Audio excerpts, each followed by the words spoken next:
Avant d'entamer l'explication du principe de chaque algorithme de tri, j'aimerais bien attirer votre attention qu'on va travailler sur une liste de taille n qui contient des entiers. On suppose qu'on va trier cette liste dans l'ordre croissant. Comme remarque importante, ces algorithmes de tri peuvent être appliqués sur n'importe quel type d'élément.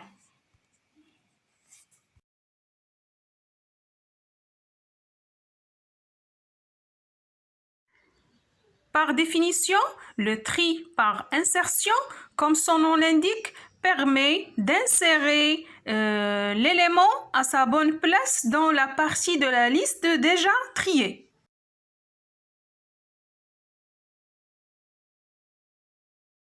Le tri par insertion consiste exactement à insérer le premier élément à trier au premier emplacement. Puis, on insère chaque élément à sa bonne place dans la partie de la liste déjà triée.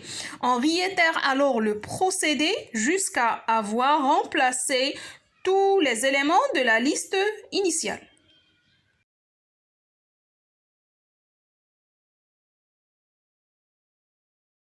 Et c'est le même principe qu'on l'utilise souvent pour classer un paquet de copies selon un numéro bien déterminé.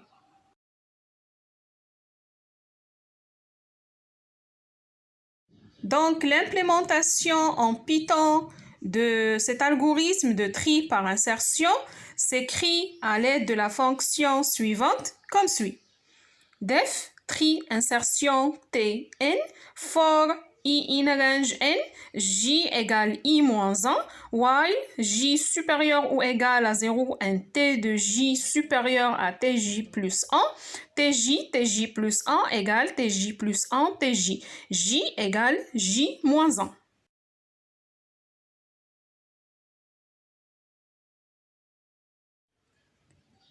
C'est-à-dire, au début de l'exécution, i prend la valeur 0, c'est-à-dire que le premier élément va rester dans sa première position, c'est-à-dire la position i égale à 0.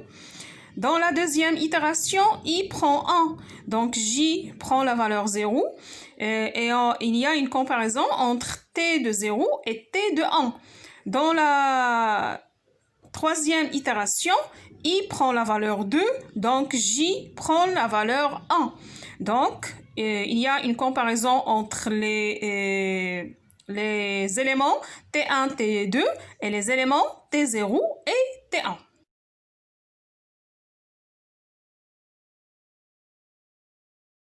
On réitère alors le procédé jusqu'à ce que tous les éléments prennent la bonne place de telle sorte que la liste en question sera bien triée.